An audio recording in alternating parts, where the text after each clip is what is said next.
പരസ്യപ്രചരണത്തിന് ഒരു ദിവസം മാത്രം ശേഷിക്കെ റോഡ് ഷോ ഒഴിവാക്കി പരമാവധി വോട്ടർമാരെ നേരിൽ കാണുകയാണ് പൊന്നാനി LDF സ്ഥാനാർത്ഥി KS ഹംസ. വിജയിക്കുമെന്നതിൽ സംശയമില്ലെന്നും ചില മാധ്യമങ്ങൾ നടത്തിയ വ്യാജ സർവേകൾ ജനങ്ങൾ തള്ളുമെന്നും KS ഹംസ പ്രതികരിച്ചു. തെരഞ്ഞെടുപ്പ് പരസ്യപ്രചരണത്തിനുള്ള സമയം ഏതാണ്ട് അവസാനിക്കാൻ പോവുകയാണ്. ഇനി മണിക്കൂറുകൾ മാത്രമാണുള്ളത്.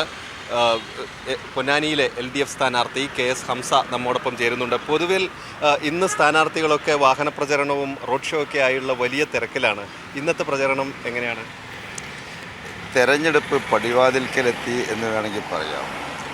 LDFിൻ്റെ ക്യാമ്പ് വളരെ അധികം ആഹ്ലാദത്തിലാണ്. കാരണം ജയിക്കുമെന്ന് മുമ്പേ അറിയായിരുന്നു. ഭൂരിപക്ഷം വളരെയധികം വർദ്ധിക്കും എന്ന ഒരു ആത്മവിശ്വാസത്തിൽ എത്തിച്ചേർന്നിട്ടുണ്ട്. അതനുസരിച്ച് ഇന്ന് പരസ്യമായ പ്രവർത്തനങ്ങൾ കുറവാണ്. 1-2 റാലിയുണ്ട്. റാലിയിൽ മുഖം കാണിക്കും. വ്യക്തിബന്ധങ്ങളൊക്കെ ഒന്നും കൂടി ഒന്ന് ടച്ച് ചെയ്ത് നിർത്തും. അത് മാത്രമേ ഉള്ളൂ. അത്ര കാര്യമായുള്ള ഒരു ടെൻഷൻ വർക്കൊന്നും ഞങ്ങൾക്ക് ഇന്നും നാളെയൊന്നുമില്ല. കാരണം ഭദ്രമാണ് കാര്യങ്ങൾ. ആ ഭദ്രമായ കാര്യങ്ങളുടെ ഒഴുക്ക് അങ്ങോട്ട് സാധാരണ രീതിയിൽ പോയി കിട്ടിയാൽ മതി. അതിനുള്ള ഏർപ്പാട് ചെയ്യുന്നു. ഭൂരിപക്ഷം വളരെ കൂടുതൽ വർദ്ധിക്കുമെന്ന് ഈയിടെയുള്ള 3-4 ദിവസം കൊണ്ട് വ്യക്തമായി. ഈ പരമാവധി വോട്ടർമാരെയൊക്കെ നേരിട്ട് കാണാനുള്ള ഒരു ഓട്ടായിരിക്കുമല്ലോ. എത്ര തവണ മണ്ഡലങ്ങളൊക്കെ കവർ ചെയ്ത് കഴിഞ്ഞിട്ടുണ്ട്? ഇപ്പോൾ ഞാൻ 5 തവണ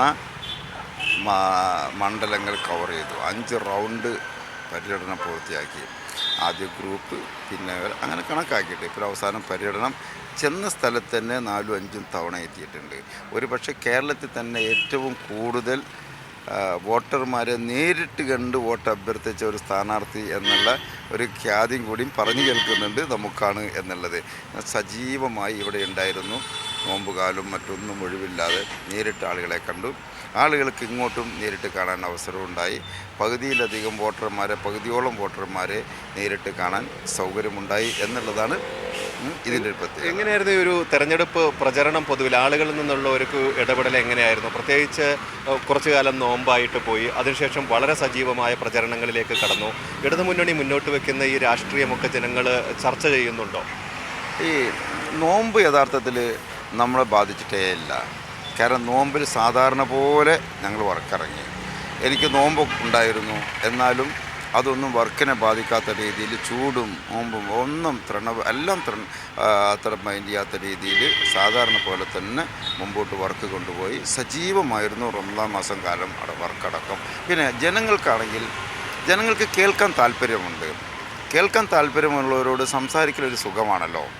അതുകൊണ്ട് ഇടതുപക്ഷം മുന്നോട്ട് വെക്കുന്ന 2024 ഇലക്ഷൻ്റെ രാഷ്ട്രീയം അവരോട് സംവദിച്ചു. അവർ നന്നായി കേൾക്കുന്നുണ്ട്. അത് മാത്രമല്ല, ഇനി ഒരു ഓപ്ഷൻ, പ്രത്യേകിച്ച് ന്യൂനപക്ഷ ക്യാമ്പുകളിൽ വലിയ ഉത്തേജനമുണ്ട്. ന്യൂനപക്ഷ മേഖലകളിൽ അവർ ഇതിനു മുമ്പൊക്കെ ലീഗിൽ മാത്രം വോട്ട് ചെയ്തിരുന്നവരും അങ്ങനെ പോയിരുന്ന ആളുകളാണ്. അവർക്കൊരു തിരിച്ചറിവ് വന്നിട്ടുണ്ട്. ഞങ്ങൾ മാത്രം സംഘടിച്ച് അങ്ങനെ നിന്നതുകൊണ്ട് ഇനി ന്യൂനപക്ഷ പ്രശ്നങ്ങൾ പുതിയ ഇന്ത്യയുടെ സാഹചര്യത്തിൽ പരിഹൃതമാവില്ല. പകരം ഇടതുപക്ഷ മതനിരപേക്ഷ സമീപനമുള്ള ഒരു മൂവ്മെൻറ്റ് ആവശ്യമാണ്. എല്ലാ ജനവിഭാഗങ്ങളെയും ഉൾക്കൊള്ളിച്ചുകൊണ്ടുള്ള ഒരു മൂവ്മെൻറ്റാണ് ഞങ്ങൾക്കും അഭികാമ്യം എന്ന ഒരു തിരിച്ചറിവ് അവരിൽ വന്നിട്ടുണ്ട്. മാത്രമല്ല, കഴിഞ്ഞ 5 വർഷക്കാലം ഇന്ത്യയുടെ പാർലമെൻറ്റിനകത്ത് നിരവധിയായ കരിനിയമങ്ങളൊക്കെ ചൂടപ്പം പോലെ ചുട്ടെടുക്കുകയായിരുന്നു. ആ സമയത്ത് പലപ്പോഴും UDFിൻ്റെ അംഗങ്ങൾ ജയിച്ച ഭൂരിപക്ഷം അംഗങ്ങളുടെ നിലപാട് ആശാവഹമായിരുന്നില്ല. പലപ്പോഴും സംഘപരിവാർ കൊണ്ടുവന്ന NIA ബില്ല് പോലെയുള്ള പല മർദ്ദനോപകരണങ്ങൾക്ക് എതിരെ വോട്ട് ചെയ്യാനും കൂടിയും അവർക്ക് ഭയമായിരുന്നു എന്നതും ജനം മനസ്സിലാക്കിയിട്ടുണ്ട്. ഈ മണ്ഡലത്തിൽ നടന്ന കാര്യമായതുകൊണ്ട് കൂടി ചോദിക്കുകയാണ്. ഈ തെരഞ്ഞെടുപ്പ് അടുത്ത് നിൽക്കുമ്പോൾ ഇടതുമുന്നണി നൽകിയ ഒരു പരസ്യത്തിൻ്റെ പേരിൽ സമസ്തയുടെ ഒരു മുഖപത്രം കത്തിക്കുന്ന സാഹചര്യമൊക്കെ കണ്ടു. ഇതൊക്കെ ഈ മണ്ഡലത്തിൽ ഒരു വലിയ ചർച്ചാ വിഷയമാണ്. സത്യത്തെ പറഞ്ഞാൽ അവർക്ക് പൊന്നാനിയുടെ മനസ്സ് മനസ്സിലായിട്ടില്ല. ഇങ്ങനെ അസഹിഷ്ണുതയുള്ള കുറച്ച് വിഭാഗങ്ങളെ വളർത്തിയെടുക്കുന്നുണ്ട്. പല രാഷ്ട്രീയക്കാരും ഇതുപോലെ ക്രിമിനലുകളെ വളർത്തിയെടുക്കുന്നുണ്ട്. അസഹിഷ്ണുത അതുകൊണ്ട് എന്ത് നേടാൻ കഴിയും? ഈ കൊടിഞ്ഞി പ്രദേശമാണ്. കൊടിഞ്ഞിയിൽ അസഹിഷ്ണുത കൊണ്ട് അതിനു മുമ്പും പ്രമാദമായ പല സംഭവങ്ങളും കൊലപാതകങ്ങളടക്കം നടന്നിട്ടുള്ള സ്ഥലമാണ് ഈ കൊടിഞ്ഞി. അവിടെയാണ് ഇതും അരങ്ങേറുന്നത്. ഇവിടെ ലീഗ് 95 ശേഷമാണ് ഇങ്ങനെയുള്ള ചില ക്രിമിനലുകളെ പാർട്ടിയിൽ വളർത്താൻ തുടങ്ങിയത്. പക്ഷേ ഇപ്പോഴും മുസ്ലിം ലീഗിൻ്റെ ബഹുഭൂരിപക്ഷം അംഗങ്ങളും അങ്ങനെയല്ല കേട്ടോ.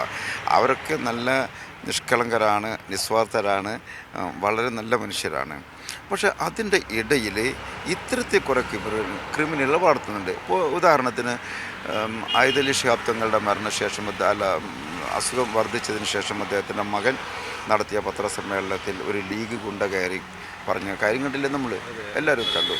അങ്ങനത്തെ കുറേ ആളുകളെ വളർത്തിയെടുത്തുകൊണ്ട് അവരെ രംഗത്തിറക്കി കഴിഞ്ഞാൽ പാർട്ടി അതാണ് എന്ന് വിശ്വസിക്കുന്ന ചില മണ്ടത്തരം പാർട്ടിയുടെ മേലെയുള്ള ആളുകൾക്കുണ്ട്. അതുമാത്രമേ ഉള്ളൂ. അതുകൊണ്ട് പൊന്നാനിയുടെ മനസ്സ് അവർക്കറിയില്ല. പൊന്നാനി മതനിരപേക്ഷതയുടെ മനസ്സാണ്, ഇൻക്ലൂസീവ്നെസ്സാണ് പൊന്നാനിയുടെ തത്വം. പൊന്നാനിയുടെ